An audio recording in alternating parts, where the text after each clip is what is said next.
السلام علیکم، میں ہوں مسعود رضا۔ پروگرام میں آپ کو خوش آمدید۔ یہ داغ داغ اجالے یہ شب گزیدہ سحر کہ انتظار تھا جس کا یہ وہ سحر تو نہیں جس کی آرزو لے کر چلے تھے یار کہ مل جائے گی کہیں نہ کہیں فلک کے دشت میں تاروں کی آخری منزل۔ وہ منزل ابھی بھی دور ہے کیونکہ ملک شدید معاشی بحران کا شکار ہے۔ اس معاشی بحران سے نکلنے کے لیے حکومت نے فیصلہ کیا ہے کہ وہ ایک ایمنسٹی اسکیم لے کر آئے گی، اور ایک ایسی ایمنسٹی اسکیم جس کے لیے ماضی میں عمران خان صاحب یہ کہتے رہے ہیں۔ جب گزشتہ دور حکومت میں ایمنسٹی اسکیم متعارف کرائی گئی تھی تو انہوں نے کہا تھا کہ جو اس سے فائدہ اٹھائے گا اقتدار میں آنے کے بعد سب کو جیلوں میں ڈال دوں گا، لیکن حکومت یہ کڑوی گولی اب نگلنے کو تیار ہے۔ ایمنسٹی اسکیم لے کر آ رہی ہے، اس کی شاید وقت کی حساب سے بہت ضرورت بھی ہے۔ اس کے ساتھ ساتھ عمران خان صاحب جیسا ماضی میں کہتے رہے کہ قرضے نہیں لوں گا، تو آئی ایم ایف کے پروگرام میں جا رہے ہیں، اور آئی ایم ایف کا یہ پروگرام شاید پاکستان کی تاریخ کا سب سے بڑا پروگرام ہوگا۔ اسی پر بس نہیں، قرضہ نہ لینے کا دعویٰ کرنے والی یہ حکومت آئی ایم ایف کے بعد ورلڈ بینک کی طرف دیکھے گی، ایشین ڈیولپمنٹ بینک کی طرف جائے گی، اس کے بعد اسلامی ترقیاتی بینک، اور پھر بائیلیٹرل جو پاکستان کے دوست ممالک ہیں ان سے بھی قرضے حاصل کیے جائیں گے۔ تو یہ کہا جا سکتا ہے کہ یہ حکومت آنے والے دنوں میں شاید سب سے زیادہ قرض لینے والی حکومت بن جائے گی۔ اس کے ساتھ ساتھ سب سے اہم سوال یہ ہے کہ ان تمام اقدامات کے ہو جانے کے باوجود بھی کیا ایک عام آدمی کی زندگی میں کوئی فرق پڑے گا؟ آئی ایم ایف کی جو شرائط، مجوزہ شرائط ہمارے سامنے موجود ہیں، اس میں پرائیویٹائزیشن کے لیے حکومت پر دباؤ ہوگا، اور یہ پرائیویٹائزیشن اس کے لیے عمران خان صاحب کی حکومت قطعی تیار نہیں تھی۔ عمران خان کیا کہتے رہے پرائیویٹائزیشن کے حوالے سے خود سنیے۔ آپ پی آئی کی پرائیویٹائزیشن کریں گے یا نہیں کریں گے؟ نہیں، ہم بالکل نہیں کریں گے۔ ہم نے اس کا پورا پلان بنایا ہوا ہے کہ جو بڑے بڑے 5 کارپوریشنز ہیں ان کو ہم نے کرنا کیا ہے کہ ان کو ایک ہولڈنگ کمپنی میں لے آئیں گے، اور ہماری کوشش ہوگی کہ ان کو بالکل پولیٹیکل پریشر سے نکال کے ان کو پروفیشنل ادارے بنا دیں اور پروفیشنلی۔ اسی پر بس نہیں ہوگا، بجلی اور گیس کی قیمتیں بھی بڑھائی جائیں گی۔ حکومت کی معاشی پالیسی کو آئی ایم ایف مانیٹر کر رہا ہوگا۔ ٹیکس کلیکشن میں 600 ارب روپے کا ہدف حکومت کے سامنے ہوگا۔ جی ایس ٹی میں 1 سے 18% تک اضافہ کرنا ہوگا۔ فیڈرل ایکسائز ڈیوٹی مختلف مزید اشیاء پر لگانی ہوگی۔ تنخواہ دار طبقے پر ٹیکس بڑھانا ہوگا، اور اس طرح کی کئی اقدامات ہوں گے جس سے مہنگائی کی شرح میں اضافہ ہوگا۔ کس طرح سے پاکستانی قرضے اتار پائے گا، کیونکہ کاسٹ آف ڈوئنگ بزنس بڑھے گی اور پاکستان کے لیے مسائل پیدا ہوں گے۔ ایکسپورٹس کیسے بڑھیں گی؟ ایک طرف تو یہ صورتحال ہے، دوسری طرف سیاسی پہلو ہے۔ نون لیگ کو اگر ہم دیکھیں تو نون لیگ نئی صف بندی کر چکی ہے۔ وہ دباؤ جو شریف برادران پر موجود تھا وہ کسی حد تک تقسیم ہو چکا ہے دیگر قیادت پر، اور اس وقت شاہد خاقان عباسی صاحب ایکٹنگ پریزیڈنٹ اگر ہم انہیں کہیں تو غلط نہیں ہوگا، کیونکہ نون لیگ کے پریزیڈنٹ اس وقت ملک سے باہر ہیں۔ نئے بیانیے کے ساتھ وہ سامنے آ گئے ہیں، اور وہ کچھ یوں ہے۔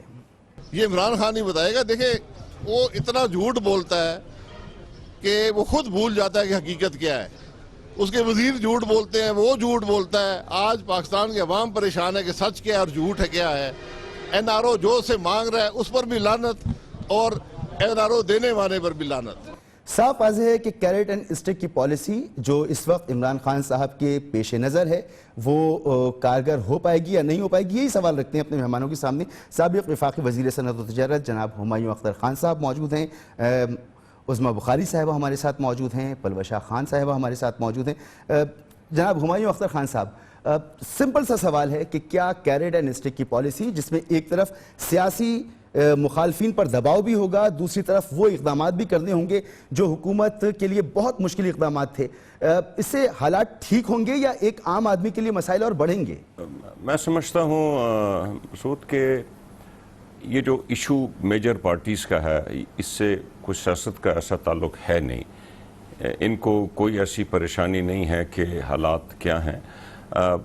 ہم نے ایک سیاسی غلطی کی کہ ہمیں پچھلے 10 سال کے حالات ملے تھے، ملک کی اقتصادی حالات، ہمیں فوری طور پہ آئی ایم ایف کے پاس جانا چاہیے تھا تاکہ ہم وہ بوجھ اپنے کندھوں پہ نہ لادتے، اور جس طرح 1999 میں شوکت عزیز صاحب اور 2008 میں اسحاق ڈار اور پھر 2013 میں اسحاق ڈار فوراً آئی ایم ایف کے پاس گئے کہ جی پچھلی حکومت نے ہمیں یہ ماحول دیا ہے، اور اس کا پبلکلی انہوں نے بلیم ڈالا پچھلے پہ، ہم اپنے کندھوں پہ لاد گئے وہ، اور ہم سمجھاتے رہ گئے، لیکن عوام نے جب مہنگائی دیکھی اور روپیہ گرتا دیکھا اور بجلی کی قیمتیں، گیس کی قیمتیں بڑھتے دیکھی تو ہمیں ذمہ وار قرار دیا گیا، حالانکہ ہماری اس میں کوئی غلطی نہیں تھی۔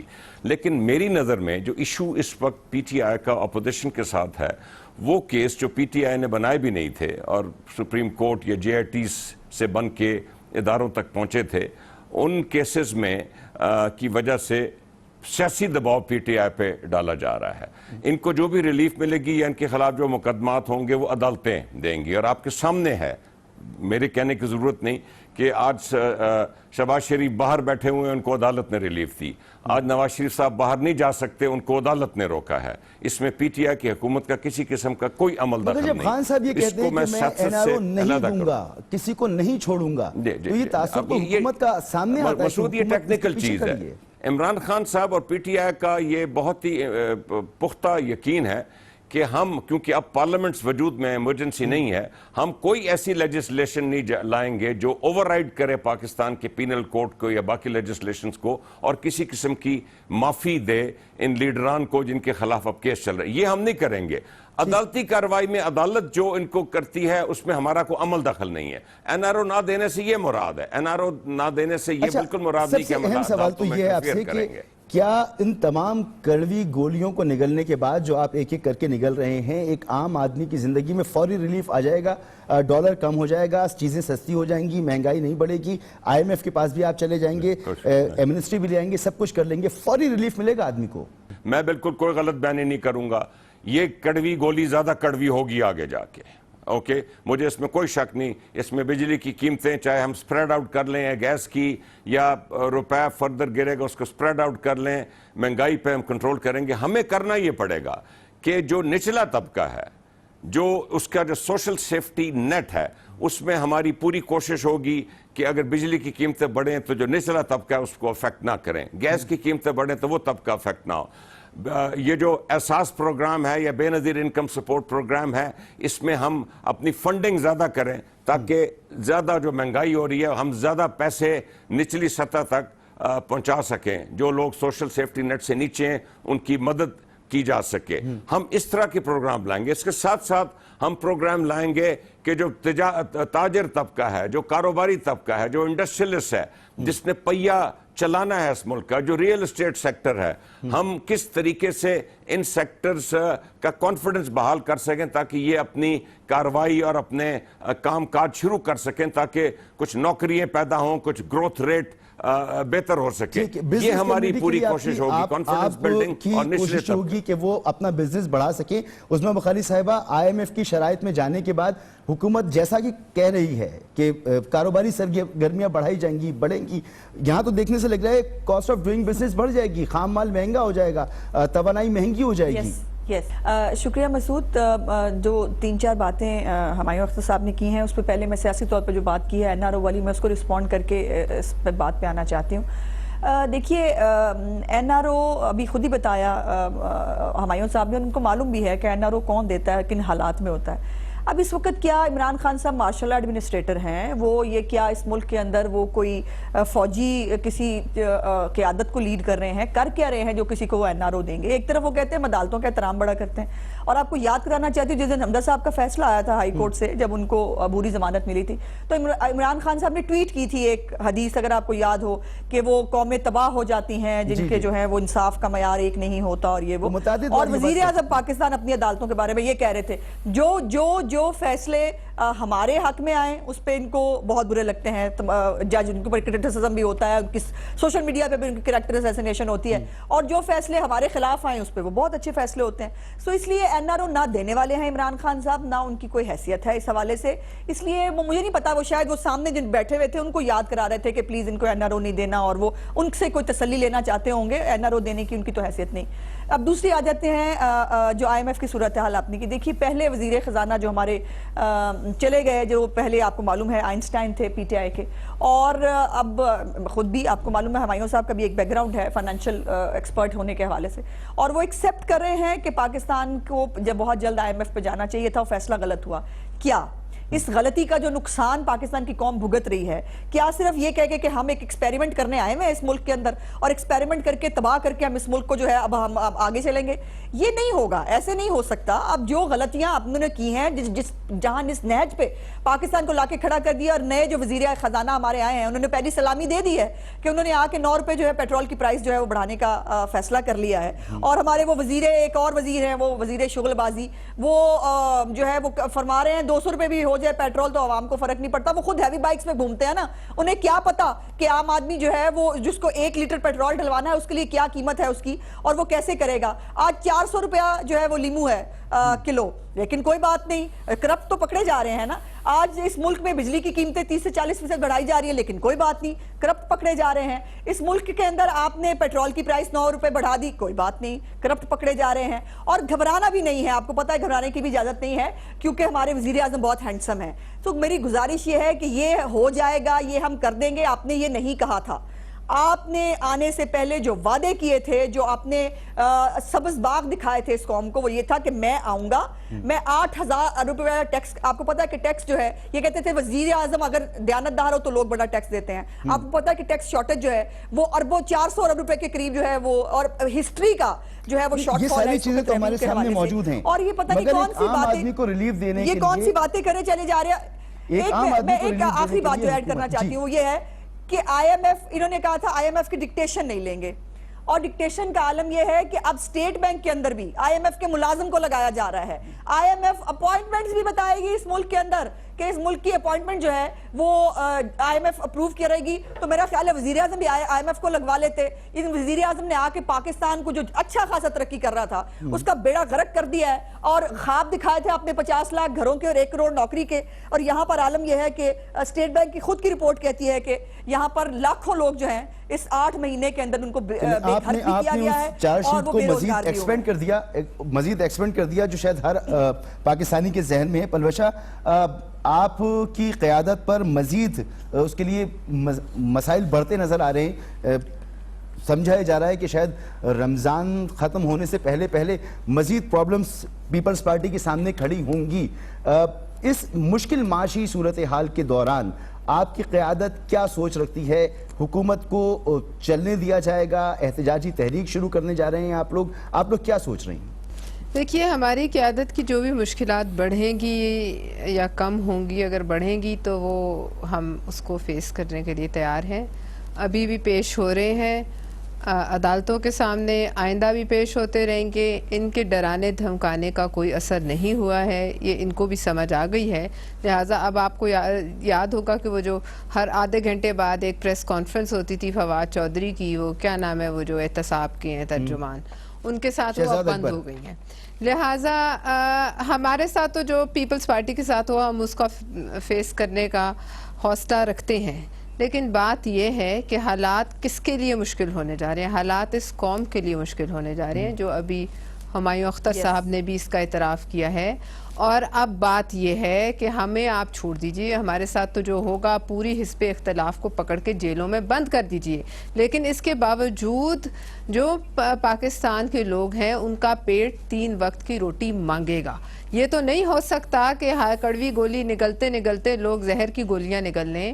لوگوں نے زندہ رہنا ہے, ہمیں آگے کا راستہ بتائیں. اب جو خبریں سامنے آ رہی ہیں وہ یہ ہیں کہ گورنر اسٹیٹ بینک کو اس لیے چینج کیا گیا طارق باجوہ صاحب کو, کیونکہ وہ ڈالر ریٹ کو جو ہے وہ فری فلوٹ کرنے کے حق میں نہیں تھے, وہ شدید مخالف تھے اس پالیسی کے. اور چیئرمین ایف بی آر جو ہیں شاہ زیب خان, وہ ان کا قصور تھا کہ وہ ان حالات میں 600 ارب روپے کے اضافی ٹیکس جو ہیں یہ لگانا چاہتے تھے, وہ اس کے بھی مخالف تھے.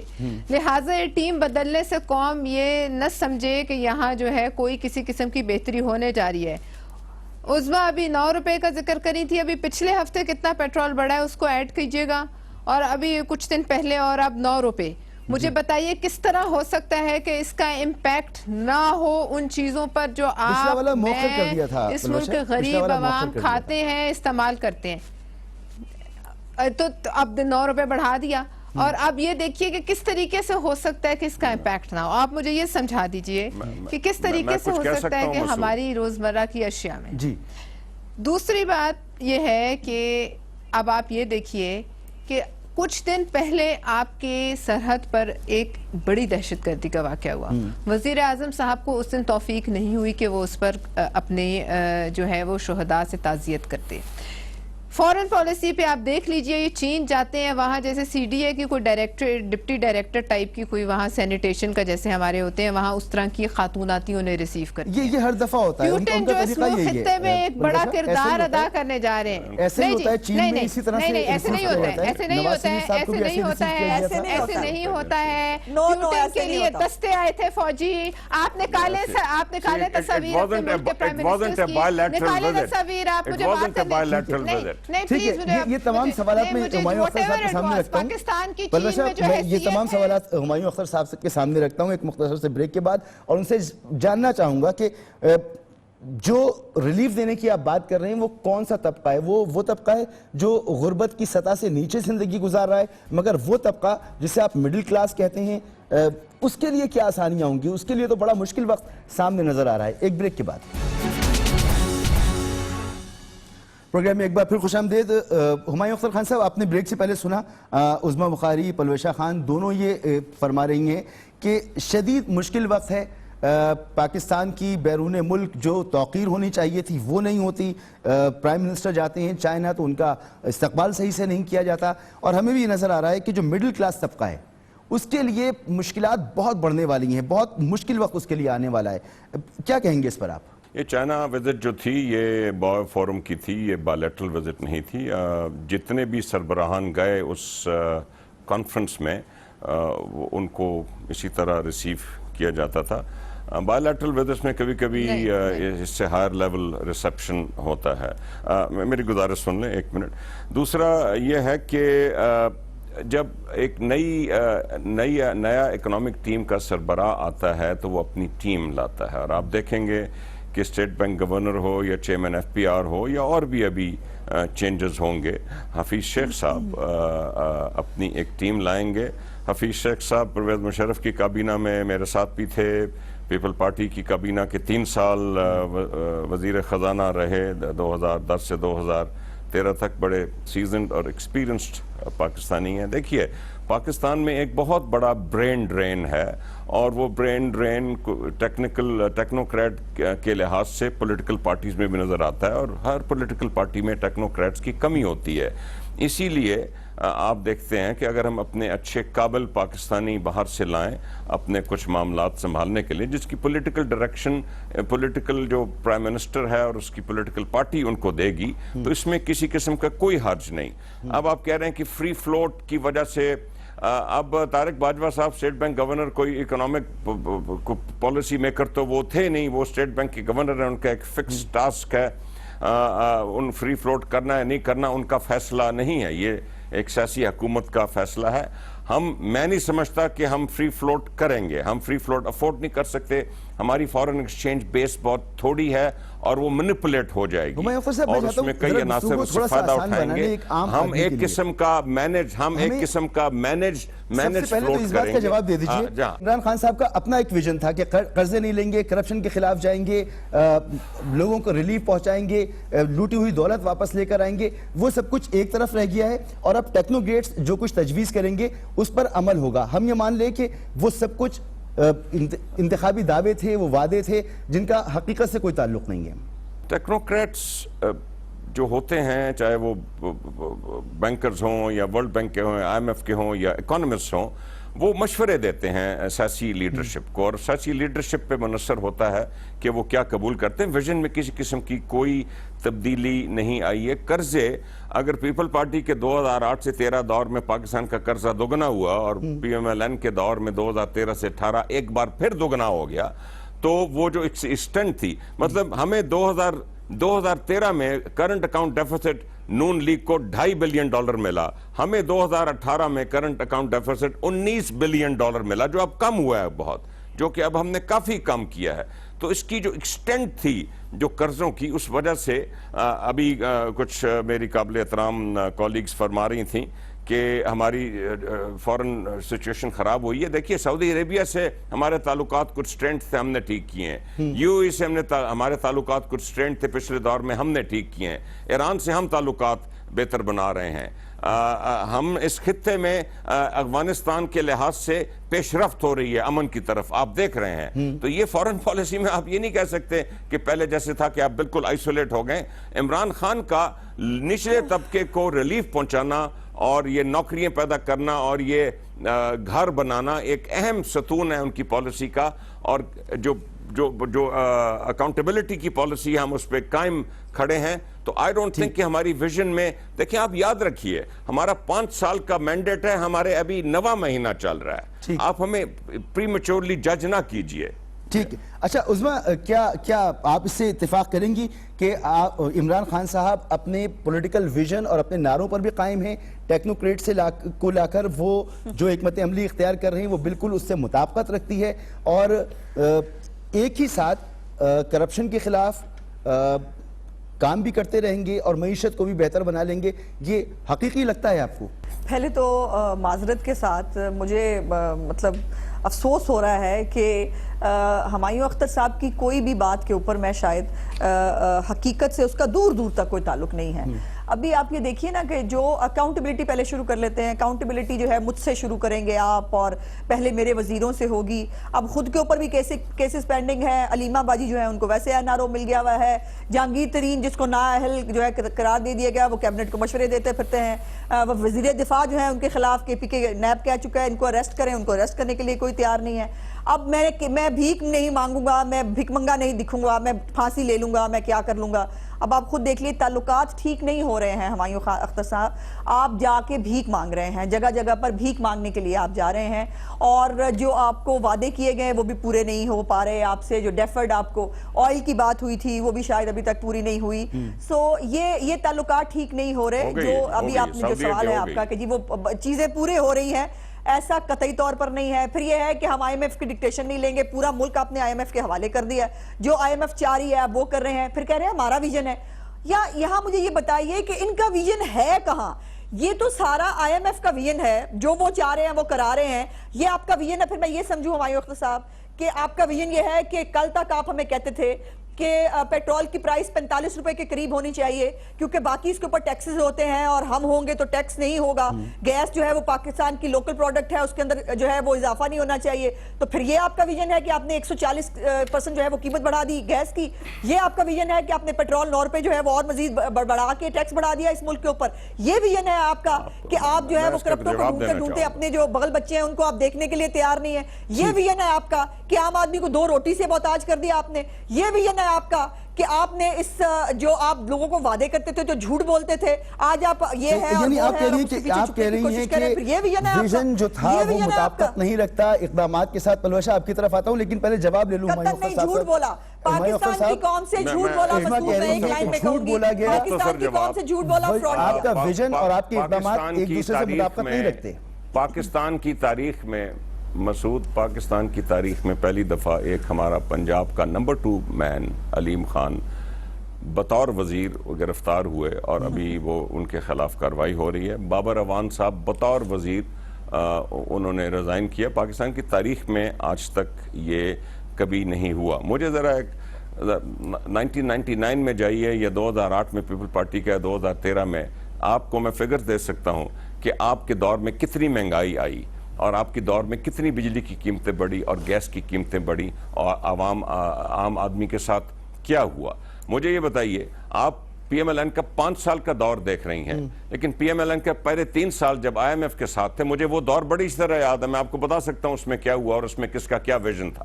اور ویژن ہمارے ملک میں فائنانس منسٹرز کا, میں معذرت کے ساتھ کہتا ہوں, ہمارے ملک میں فائنانس منسٹرز کا ویژن یا آئی ایم ایف کا ہوتا ہے, اور آئی ایم ایف جب چلی جاتی ہے تو کوئی ویژن نہیں ہوتا. تو آپ کے دور میں یہ مختلف ہے, آپ کے دور میں آپ کا ویژن ہے اور آئی ایم ایف کو آپ بتا رہے ہیں کہ کیا کرنا ہے. اور صرف دوسری بات یہ کہ آپ کا دعویٰ یہ تھا کہ آتے ہی کرپشن کو روکیں گے اور مسائل حل ہو جائیں گے. 5 سال بعد جج ہوگا, ہمارا ویژن 5 سال کے بعد جج ہوگا, تب تک 9 عوام مہینے نہیں کے رہے بعد گی, اس کو جج مت تب تک ہم کیا زندہ کہاں رہیں گے. پلوشہ کیا واقعی 5 سال کا وقت دیا جائے یہ جاننے کے لیے کہ عمران خان صاحب کا ویژن اصل میں امپلیمنٹ ہو رہا ہے اور یہ وہ طریقے ہیں حکومت کرنے کے جو ماضی میں حکومتوں نے اختیار نہیں کیے. دیکھیے اس سے اچھا تھا کہ ہم وہ 92 کا ورلڈ کپ ہار جاتے تاکہ آج جو یہ معاملات ہیں یہ ایسے نہ ہوتے جو ہیں. بھی بالکل ہار جاتے اور وہ ورلڈ کپ جو ہے وہ کسی ایک شخص کی محنت کا نتیجہ نہیں تھا, ادھر پوری ٹیم تھی, لہٰذا یہ ہسٹوریکل فیکٹس ہیں, ان میں کوئی تبدیلی نہیں ہونی چاہیے. دوسری بات یہ ہے کہ برین ڈرین جہاں تک ہے, سب سے پہلے brain drain prime minister of Pakistan کے لیول پہ ہے.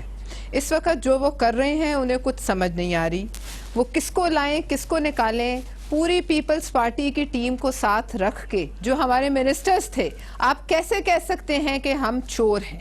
یعنی کہ جو ہمارے وزیر, آپ نے قرض ہم نے لیے وہ پتہ نہیں کون سی سطح پہ اور کون سی ہم نے زمین آسمان کے کلابے ہم نے ملائے, وہ ہم نے اتنے وہ قرض ہم نے اکٹھے کیے, تو ہمارے خزانچی کون تھے مجھے بتائیے؟ کیا ان کی مرضی کے بغیر قرض لیے جا رہے تھے؟ کیا جو بھی خزانے سے چوری ہو رہا تھا وہ حفیظ شیخ کی مرضی کے بغیر ہو رہا تھا؟ کیا ان کی آنکھوں پہ پٹی باندھ کے ہم انہیں کونے میں کھڑا کر دیتے تھے کہ ہم ان کی جیب سے چابی نکال کے خزانے سے لوٹ مار کر کے پھر چابی واپس ڈال دیتے تھے؟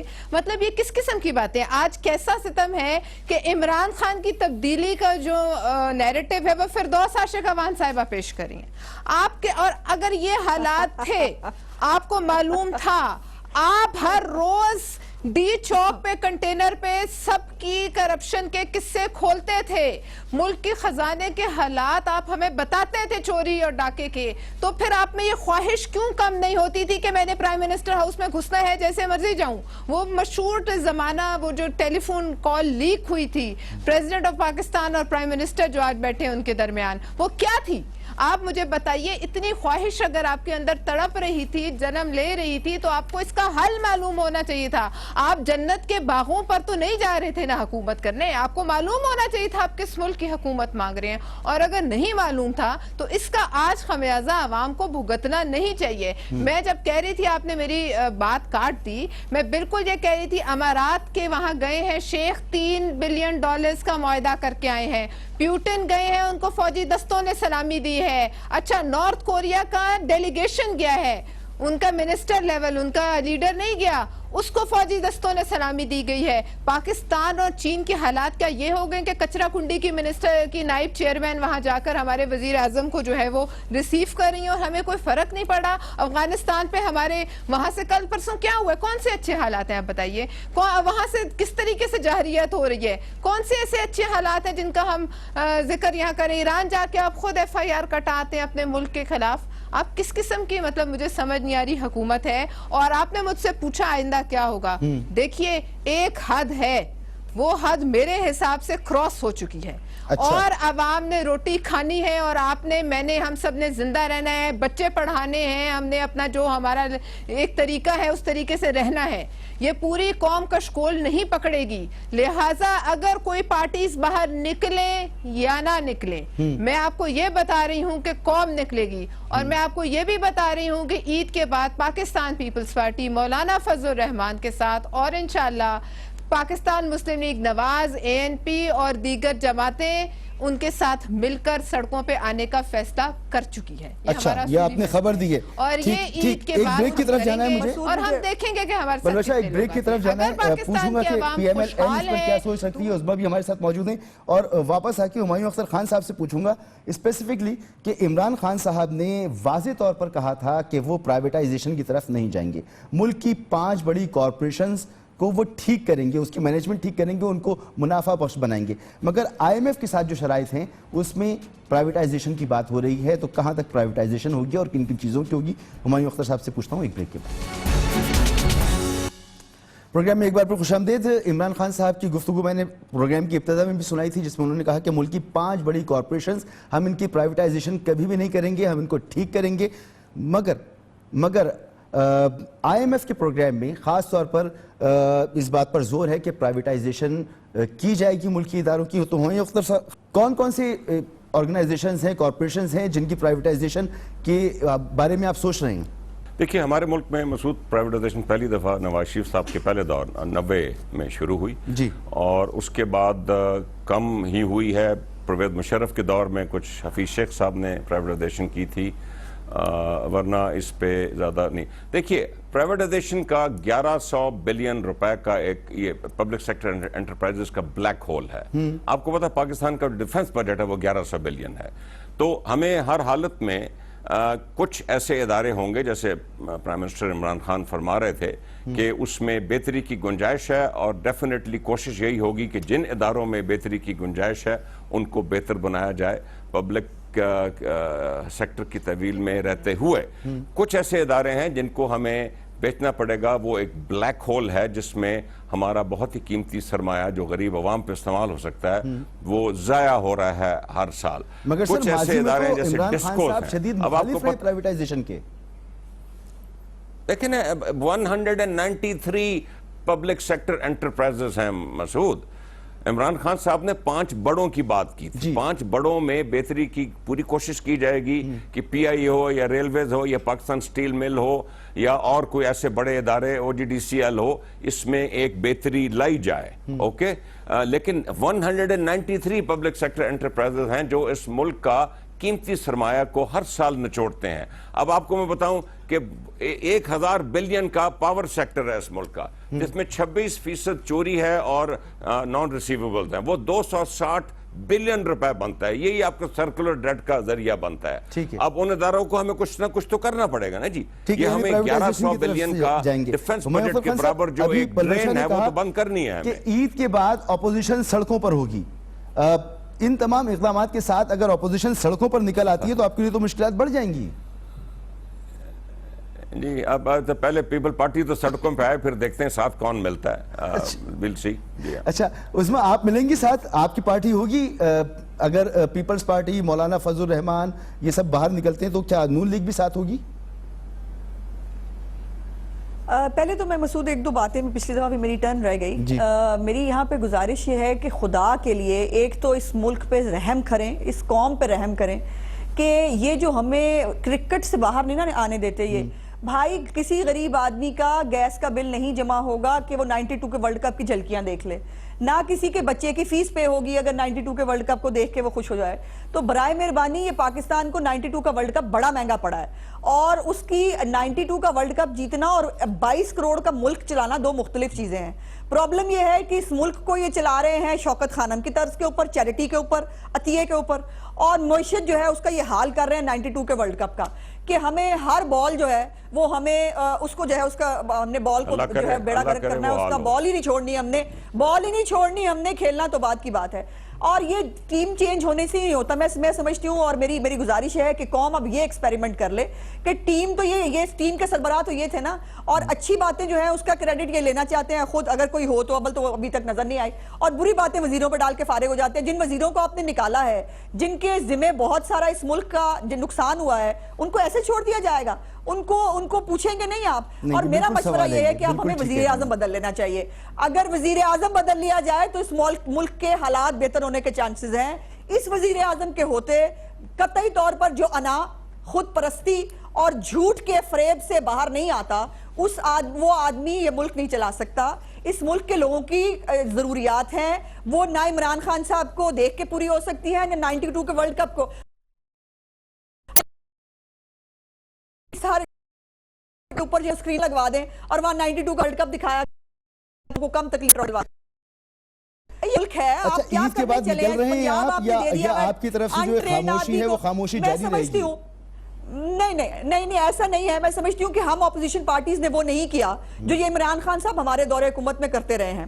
یہ آپ کو پتہ ہے پہلے دن سے ہمیں کہہ رہے ہیں کنٹینر پر چڑھ جائیں، آپ کنٹینر پر چڑھ جائیں، آپ تحریک چلائیں، اور ہم اپوزیشن پارٹیاں ہم نے ذمہ داری کا ثبوت دیا ہے، ہم آج تک اس حکومت کو سہارا دیے ہوئے ہیں۔ لیکن میں سمجھتی ہوں کہ میرا بھی یہ خیال ہے کہ بہت دیر ہو گئی ہے، اور اب عام آدمی کی مزید اگر ہم زبان نہیں بنیں گے تو پھر اپوزیشن پارٹیاں کہلانے کا ہمیں حق نہیں رہے گا، اور ہمیں اپوزیشن کی زبان بننا پڑے گا۔ اور ہماری چیخیں نکل آئی ہیں، ہماری چیخیں اب نکل آئی ہیں۔ بالکل مجھے لگتا ہے کہ ہم بہت جلد اس حکومت کے لیے ہمیں کچھ نہ کچھ سوچنا پڑے گا۔ جی پلوشا، تو یہ کس نوعیت کا احتجاج ہوگا؟ ہمایوں اختر خان صاحب تو کہہ رہے ہیں کہ پیپلز پارٹی تو پہلے باہر نکلا ہے، پیپلز پارٹی باہر نہیں نکل پا رہی۔ پیپلز پارٹی جو ہے اس نے نیب کی عدالت کے باہر چند سو کارکن ہمارے جمع ہوئے تھے از خود، بغیر کسی کال کے، ٹھیک ہے، اور 30 منٹ میں بنی گالا سے لے کے جیلم تک سب کی ٹانگیں کانپ گئی تھیں۔ تو پیپلز پارٹی تو چوری کھانے والے کارکن ہے نہیں، نہ ان کو یہ میوزک اور دھمال کی ضرورت پڑتی ہے کوئی احتجاج کرنے سے پہلے، نہ کانسرٹس کی ہمیں عادت ہے. لہٰذا جس دن ہم نے سڑکوں پہ نکلنا ہوا نا، جتنے ہوں گے نا تماشا ڈال کے جائیں گے. ٹھیک ہے، یہ والی ہمیں عادتیں نہیں ہیں. یہ جو یہ 126 دن دھرنے والی تھی نا، یہ کام ہم نے نہ کبھی کیے ہیں.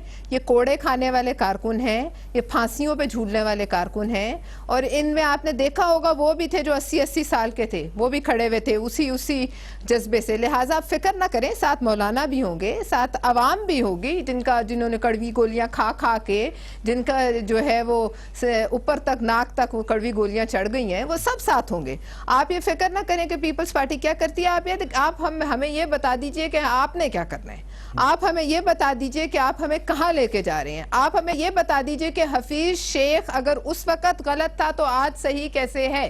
مجھے یہ سمجھا دیجئے، اگر اس وقت حفیظ شیخ کے ناک کے نیچے سے خزانہ خالی ہو گیا تو آج حفیظ شیخ کیسے 5 سال بعد، حفیظ شیخ کیسے 5-7 سال بعد یہ دوبارہ یہ ڈیوٹی کر سکے گا کہ وہ اپنے اس خزانے کو بچا کے رکھے گا. آپ یہ بتا دیجئے کہ آپ کے جتنے کارکن تھے وہ سارے کا، آپ یہ بھی بتائیے کہ آپ کی یہ جو آپ کہتے ہیں کہ میں مدینہ کی ریاست بنانے جا رہا ہوں، 1 ارب درخت آپ نے لگایا. بتائیے بنی گالہ کا 400 کنال کا محل چھوڑ کے کب اس 1 ارب میں سے کسی ایک درخت کے نیچے سرکار مدینہ کی طرح بیٹھنے والے ہیں؟ آپ یہ بتائیے کہ آپ جس طرح سرکار جو مدینہ کے حکمرانوں کی تنخواہ تھی ایک مزدور کے برابر تھی، آپ کس دن کرنے والے ہیں اپنے تمام وزیروں، اپنے مشیروں، اپنے ممبرز آف پارلیمنٹ، ان کی تنخواہ مزدور کے برابر آپ کس دن کرتے ہیں؟ آپ ہمیں یہ سمجھا دیجئے کہ آپ باتیں تو بہت کرتے ہیں، آپ وہ کام کب کر کے دکھائیں گے ہمیں؟ مجھے یہ سمجھا دیجئے کہ آپ جب سرکار مدینہ اور ریاست مدینہ کا نام لے کے اس ملک کے مسلمانوں کے جذبات مجروح کرتے ہیں اور اس کا تماشا بناتے ہیں تو ہم سب گنہگار ہوتے ہیں. ہمایوں اختر خان صاحب بہت اہم سوال اٹھایا عظمیٰ بخاری نے کہ وہ وزیر جن پر الزامات لگے کرپشن کے، تو کیا ان کو صرف کابینہ سے فارغ کر کے جان چھوٹ گئی؟ کیا کوئی ان کے خلاف کوئی کارروائی بھی ہو رہی ہے؟ وہ احتساب کے شکنجے میں کیوں نہیں آ رہے؟ کارروائی بابر اوان کے ساتھ بھی کارروائی ہو رہی ہے. علیم خان صاحب جیل میں ہیں اس وقت. دیکھیے میری بات سنیں، اول تو جو بھی وجوہات ہیں پی ایم ایل این کی، آپ کے پیٹرولیم منسٹر، آپ کے ہیلتھ منسٹر، دونوں کو آپ نے فارغ کیا ہے. ان کے متعلق چیزیں باہر نکل کر مشیر نے کہا، مشیر اطلاعات نے کہا ہے کہ فجنگ ہوئی ہے. اگر ہم نے فارغ کیا ہے تو ایک میں گزارش کر سکتا ہوں، فوری طور پہ اوور نائٹ جو ادارے ہیں وہ ایک ریفرنس تو نہیں پیدا کر دیں گے نا جی. کوئی انویسٹیگیشن ہوگی، کوئی تحقیقات ہوں گی، تب پکڑنا چاہیے نا. کوئی انصاف کا کچھ تو تقاضا ہونا چاہیے. ایک بریک کے بعد عظمیٰ آپ کے پاس آتا ہوں. آپ اس میں ایڈ بھی کرنا چاہ رہی تھی اور آپ سے ایک سوال بھی ہے میرا. ایک بریک کے بعد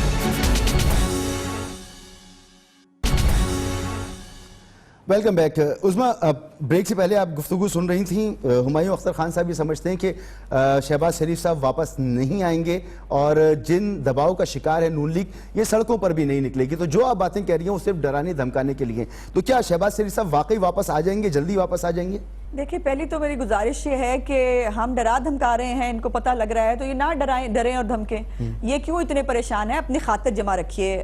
ہمایوں اختر صاحب، آپ کو میرا خیال ہے وہ عدلیہ بچاؤ تحریک یاد نہیں ہے کہ جب جو ہے وہ تب کیا ہوا تھا اور کیسے دنیا باہر آئی تھی. نواز شریف صاحب کی ایک کال پہ ماڈل ٹاؤن، ابھی یہ ہماری جی ٹی روڈ کی ریلی جو ہے وہ بھی کوئی بہت پہلے کی بات نہیں ہے، وہ بھی کچھ عرصے کی بات ہے. تو آپ اپنی خاطر جمع رکھیے اور ہماری پارٹی کے اوپر جو ہے وہ زیادہ محنت صرف کرنے سے بہتر ہے کہ 15,000 روپیہ جو کم سے کم تنخواہ ہے ایک مزدور کی، اس کو گھر کا بل بنا دیجئے، اس کو گھر کا ایک گوشوارہ بنا دیجئے کہ وہ بیچارہ اپنا 15,000 میں گزارا کیسے کرے. تو آپ ہماری جو ہے وہ اس میں ہلکان نہ ہوں، آپ اپنی جو ہے اس کے اوپر دھیان رکھیے. اور 2 وزیروں کی یہ بات کرتے ہیں نا، بڑا افسوس ہوتا ہے مجھے.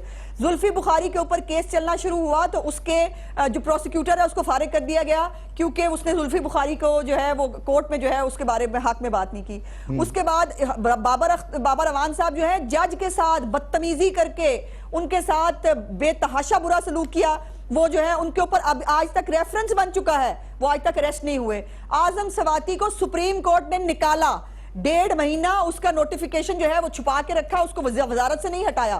اور اب اس کو دوبارہ وزارت دے دی. مجھے یہ بتائیے جنہوں نے اپنی پہلی وزارتوں کے اندر میں نہیں کہہ رہی, وہی فردوس عاشق اعوان صاحبہ جو ان کی مشیر ہیں, معاون خصوصی جو بھی وہ ہیں, اور یہ ان کا پرابلم یہ ہے ہر بات کے جس کا جواب نہیں نہ ہوتا اس کا یہ کچھ نہ کچھ رائٹ لیفٹ پیچھے چھپنے کی کوشش کرتے ہیں. آپ برائے مہربانی ہماری چھپنے کی جو ہے نا وہ عادت چھوڑ دیجئے, یہ عورت کھیلنا چھوڑ دیں. فردوس عاشق اعوان صاحبہ نے ان کے اوپر جو کیسز تھے اگلے ہی دن ختم ہوئے, ان کی این جی او نے جو بسز استعمال کی تھی, وزیر اعظم کے بھائی ہیلی کاپٹر انکوائری کو کوئی نہیں پوچھ رہا. تو اس فردوس عاشق اعوان کو میں کیا کہوں, خسرو بختیار کے اوپر میرے پاس نیب کے لیٹرز موجود ہیں, خسرو بختیار کے اوپر زلزلے کا فنڈ کھانے کا الزام ہے, استغفر اللہ, جو اس ملک کی پلاننگ کر رہا ہے, اندازہ لگائیے. اور یہ فرشتوں کی جو قوم ہے یہ ہمارے پہ جو ہے اس وقت مسلط ہے اور اسٹیٹس کو کے خلاف یہ باتیں کرتے ہیں, اور اسٹیٹس کو کے خلاف باتیں کرتے ہیں. یہ تبدیلی ہے, آپ بھی ایڈ کر دیجئے فائنل کمنٹس کے لیے. یہ تبدیلی آپ کی. صاحب کے پاس جاؤں, وقت کم ہے. دیکھیے اس میں کوئی اگر جھوٹ کی بات ہے تو وہ آپ ہمیں بتا دیجئے کہ یہ لوگ آپ جھوٹ بول رہے ہیں, یہ لوگ بالکل پاک صاف ہیں, جہانگیر ترین کو فرشتے ہونے کا سرٹیفکیٹ ملا ہے, ہم آپ سے آن ایئر معافی مانگ لیں گے. دوسری بات یہ ہے کہ چونکہ اتنا برین ڈرین اس ملک میں ہے اور زلفی بخاری کے بعد اجازت بھی ہے, مطلب آپ ایڈوائزرز رکھ سکتے ہیں کہ جن کی نیشنلٹیز باہر کی ہوں, تو آپ ایسے کیجئے کہ آپ نیتن یاہو کو بھی یہاں ایڈوائزر رکھ لیں, مودی کے لیے ویسے ہی دعائیں کریں, ان کو بھی رکھ لیں, فوراً ایکسپوجر بھی آئے گا, آپ لوگوں کی دشمنیاں بھی کم ہوں گی, اور آپ دعا کریں گے کہ آپ کے لیے وہاں سے کچھ وہ پیسے ویسے جو ہیں چندہ بھی وہ بھی جمع کر کے لے آئیں. اس ملک کی یہ حالت ہے, آپ یہ کہنے کی کوشش کریں کہ نہ آپ کی پوری پارٹی میں نہ اس ملک میں کوئی قابل انسان ہے. آپ کیا کہنے کی کوشش کر رہے ہیں مجھے سمجھ نہیں آ رہی کہ اس پوری پارٹی میں جو انہوں نے بھانمتی کا کنبہ جوڑا, جگہ سے چن کے 22 سال کی جد و جہد کے بعد 23ویں سال جب یوم تاسیس ہوتا ہے تو لوٹوں کی لائن ہے ماشاءاللہ سامنے بیٹھی ہوئی, ان کے اپنے نظریاتی کارکن روتے پھرتے ہیں, ٹی وی پہ آنے سے گھبراتے ہیں. یہ آپ کو پتا ہے اچھی طرح, ہمیں پتا ہے جو روز ٹاک شوز سے بیٹھتے ہیں, کیونکہ کوئی آنا نہیں چاہتا, کوئی فیس کرنا نہیں چاہتا. 23ویں سال میں وہ ہمیں بھاشن دے رہے ہیں قرآن اور سنت پر, اور سامنے بیٹھے ہوئے سب کرپٹ لوگ, سب وہی چہرے جو دوسری جگہوں سے جمع کیے ہوئے تھے. تو کہاں گیا نظریہ پی ٹی آئی؟ نظریہ کہاں گیا؟ آپ بتائیے کیوں آپ کو فردوس عاشق اعوان کی ضرورت ہے؟ کیا آپ کی پارٹی میں کوئی نہیں ہے جو آپ کا نظریہ بتا سکے؟ ہمایوں اختر خان صاحب, کہاں گیا نظریہ؟ اور یہ جو سوالات اٹھ رہے ہیں, چاہے وہ اعظم سواتی کے حوالے سے ہوں, جہانگیر ترین کے حوالے سے ہوں, یا آپ کے ان دونوں منسٹرز کے حوالے سے ہوں, یا دیگر لوگوں کے حوالے سے ہوں, آپ کا ایک ماشاءاللہ زبردست کیریئر ہے, سیاسی کیریئر ہے, آپ کی ایک اپنی شناخت ہے. آپ بتائیں کہ کیا مشکل پیش نہیں آتی آپ کو ان تمام سوالات کا جواب دیتے ہوئے؟ کیسے ہے, میرا سوال بھی ایڈ کر لیں. جی میں گزارش کروں کہ اعظم سواتی صاحب کا ایک ایپیسوڈ ہوا تھا, ان کے خلاف کوئی انویسٹیگیشن یا انکوائری یا کوئی ایف آئی آر نہیں کٹی تھی, جس کی وجہ سے انہوں نے خود ریزائن کر دیا تھا. اس کے بعد کوئی کیس نہیں بنا, کوئی کیس نہیں چلا, اب وہ واپس آ گئے. ہمارا ایک وزیر, جیسے میں نے پہلے کہا, قید میں ہے اس وقت. ایک وزیر کے خلاف ریفرنس فائل ہو چکا ہے. جہانگیر ترین صاحب جو بھی انہوں نے کیا ہے نہیں کیا, وہ فار لائف ڈسکوالیفائی ہو چکے ہیں. میں ایک جاتے ایک گزارش کروں ایک گزارش کروں. آج کسی جادو کی چھڑی ہلنے کی وجہ سے, کسی بھی وجہ سے معجزانہ طور پہ جو پی ایم ایل این اور پیپل پارٹی کی ٹاپ لیڈرشپ کے خلاف مقدمے ہیں وہ ختم ہو جائیں, تو میں آپ کو گارنٹی کرتا ہوں کہ یہ فرینڈلی اپوزیشن بن جائے گی. You can watch, wait and see. Thank you so much, بہت شکریہ ہمایوں اختر خان صاحب, عظمیٰ بخاری صاحبہ, پلوشہ خان صاحبہ.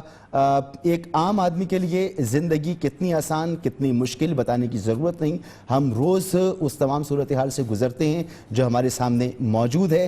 لیکن کیا ایک چارٹر آف اکانومی کی ضرورت ملک کو نہیں ہے؟ کیا کیریڈ اور اسٹک کی پالیسی ملک کو فائدہ دے گی, کیا نقصان؟